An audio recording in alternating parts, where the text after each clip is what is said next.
दोस्तों, हम रोज कुछ ऐसी प्राकृतिक चीजों से रूबरू होते हैं जिसके विषय में सोचने पर लोगों को आश्चर्य और हैरानी होती है। इन्हीं प्राकृतिक चीजों में से एक है दिन और रात का होना। दिन और रात के हिसाब से ही हम अपने काम को निर्धारित करते हैं। रात का समय हम आराम करने के लिए इस्तेमाल करते हैं, जबकि दिन का समय अपने सारे काम काज के लिए उपयोग में लेते हैं। लेकिन दोस्तों, क्या कभी आपने ये सोचा है कि दिन और रात का ये समय एकदम परफेक्ट पीरियड में कैसे चलता रहता है? कैसे निरंतर दिन के बाद रात, रात के बाद दिन और फिर दिन के बाद रात होती रहती है? कैसे कभी ये चक्र नहीं टूटता और तो और मौसम का चक्र भी इसी तरह से काम करता रहता है? क्या कभी आपने दिन और रात तथा मौसम के निरंतर चक्र के विषय में सोचा है? कैसे सर्दी, गर्मी, वर्षा तथा वसंत के मौसम अपने निर्धारित समय पर आते जाते रहते हैं। जाहिर सी बात है कि ज्यादातर लोग इसके बारे में सोचते नहीं होंगे, लेकिन एक बार दिमाग लगाने पर उन्हें भी इसके पीछे का कारण जानने की उत्सुकता निश्चित ही होगी। तो चलिए हम अपने आज के टॉपिक में इसी विषय पर बात करते हैं। तो बिना देरी किए हुए आगे बढ़ते हैं। सबसे पहले तो आप ये जान लीजिए कि हमारी पृथ्वी एक गोल आकार की ग्रह है, जो ब्रह्मांड में बाकी ग्रहों की तरह अपने सूरज का चक्कर लगा रही है। ये चक्कर वो अपने निर्धारित अक्ष पर घूमते हुए लगाती रहती है। पृथ्वी के पास अपना खुद का कोई प्रकाश नहीं है। बाकी ग्रहों की तरह उसे भी सूरज से ही रोशनी मिलती है। सूरज को सनातन धर्म ग्रंथ के अनुसार देवता का दर्जा भी प्राप्त है, क्योंकि सूरज की मौजूदगी से ही पृथ्वी पर जीवन संभव है। अगर सूरज नहीं होता तो पृथ्वी पर जीवन की कल्पना करना भी नामुमकिन होता। दोस्तों, सूरज हमारी पृथ्वी से 15 करोड़ किलोमीटर दूर है और ये एक सटीक दूरी है पृथ्वी पर जीवन संभव होने के लिए, क्योंकि अगर सूरज इससे ज्यादा दूर होता तो पृथ्वी पर ठंड ज्यादा होती और अगर ज्यादा करीब होता तो उसकी गर्मी यहाँ जीवन पनपने ही नहीं देती। इसे हम इंसानों के अस्तित्व के लिए भाग्य समझा जाए तो इसमें कोई गलत बात नहीं है। उदाहरण के लिए मंगल ग्रह सूरज से दूरी के मामले में हमारी पृथ्वी से दूर है। नतीजतन मंगल ग्रह पृथ्वी की तुलना में बहुत ज्यादा ठंडी है।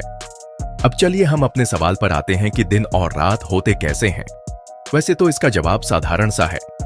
जी हाँ, पृथ्वी का जो आधा हिस्सा सूरज की ओर होता है उस पर सूरज की रोशनी पड़ती है, जिससे रोशनी पड़ने वाले हिस्से में दिन होता है, जबकि दूसरे हिस्से में सूरज की रोशनी की गैर मौजूदगी के कारण उस हिस्से में रात होता है। लेकिन यहाँ सवाल अब भी वही है कि दिन के बाद रात और रात के बाद दिन कैसे होता है। दरअसल पृथ्वी अपने अक्ष यानी अपनी धुरी पर घूमती है और ये क्रम लगातार चलता रहता है। पृथ्वी को अपनी धुरी पर एक पूरा चक्कर करने में 24 घंटे का समय लगता है और इसी समय अंतराल को 2 भागों में विभाजित किया जाता है। पृथ्वी का अपने अक्ष पर घूमने वाला आधा समय दिन का होता है और आधा समय रात का।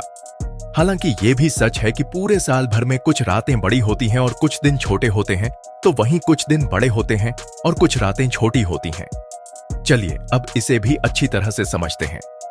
दरअसल पृथ्वी अपने अक्ष पर घूमने के साथ ही अपनी कक्षा यानी कि सूर्य के चारों ओर चक्कर लगाने वाले मार्ग पर है और इस मार्ग पर पृथ्वी का झुकाव 23.5 डिग्री का है, यानी कि पृथ्वी अपने अक्ष पर लंबवत 23.5 डिग्री तक झुकी हुई है।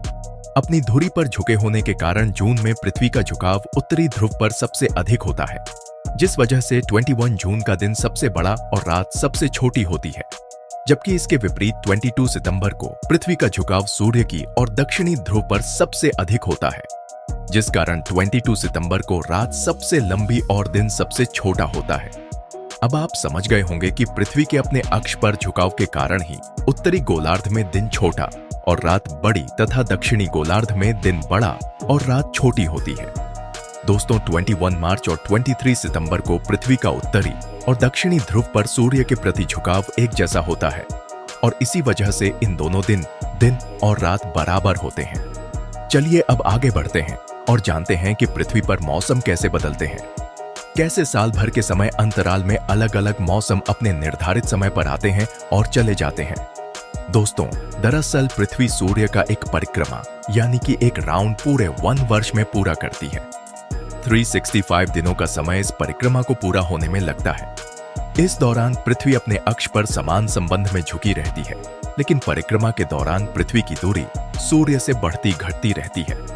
जी हाँ दोस्तों, पृथ्वी द्वारा सूर्य का चक्कर लगाने के क्रम में जून के दौरान पृथ्वी सूरज के सबसे करीब और सितंबर के बाद सबसे दूर होती है। यही कारण है कि जून के दौरान ग्रीष्म ऋतु तथा सितंबर से शरद ऋतु की शुरुआत होती है, जो दिसंबर में शीत ऋतु का रूप ले लेती है। इसके विपरीत दक्षिण गोलार्ध में मौसम अलग होती है। दोस्तों, गर्मी के मौसम में दिन लंबे और रातें छोटी होती हैं, जबकि सर्दी के मौसम में दिन छोटे और रातें लंबी होती हैं। बसंत ऋतु में दिन और रात बराबर होते हैं, साथ ही मौसम भी सुहावना रहता है। दोपहर के दौरान पृथ्वी पर सूर्य की किरणें लंबवत पड़ती हैं, जबकि सुबह और शाम के वक्त किरणें तिरछी होती हैं। इस वजह से हमारी परछाई दिन के अलग अलग समय में अलग अलग आकार की बनती है। इसके अलावा सूर्य के उगने के समय गर्मी हल्की पड़ती है और जैसे जैसे सूर्य आकाश में ऊपर चढ़ता है, गर्मी बढ़ती जाती है। दोपहर के समय गर्मी सबसे अधिक होती है और फिर सूर्य के ढलने का समय आता है। हालांकि सूर्य के ढलने के क्रम में गर्मी में ज्यादा गिरावट नहीं आती, या यूं कहें कि उस समय भी गर्मी दोपहर जितनी ही रहती है। इसके पीछे का कारण है दोपहर की गर्मी। जी हाँ, दोपहर में अत्यधिक गर्मी होती है, जिस वजह से गर्मी कम होने में थोड़ा ज्यादा वक्त लगता है। दोस्तों, दिन भर में तापमान जिस हिसाब से बढ़ते हैं, उसी तरह गर्मी भी जून में तो रहती ही है, लेकिन इससे भी अधिक गर्मी जुलाई के महीने में देखने को मिलता है। इसे ऐसे समझे कि अगर पूरा महीने एक दिन के जैसा है, तो जून दोपहर का समय है और जुलाई दोपहर के बाद वाला वक्त। इस तरह से जुलाई में गर्मी थोड़ी अधिक रहती है। तो दोस्तों, इस टॉपिक के जरिए आपने ये जाना कि दिन के बाद रात, रात के बाद दिन एक ही पैटर्न पर कैसे होते रहते हैं। साथ ही आपने ये भी जाना कि मौसम कैसे बदलते हैं। तो दोस्तों, आज की टॉपिक में इतना ही। मिलते हैं अगले टॉपिक के साथ। तब तक के लिए धन्यवाद।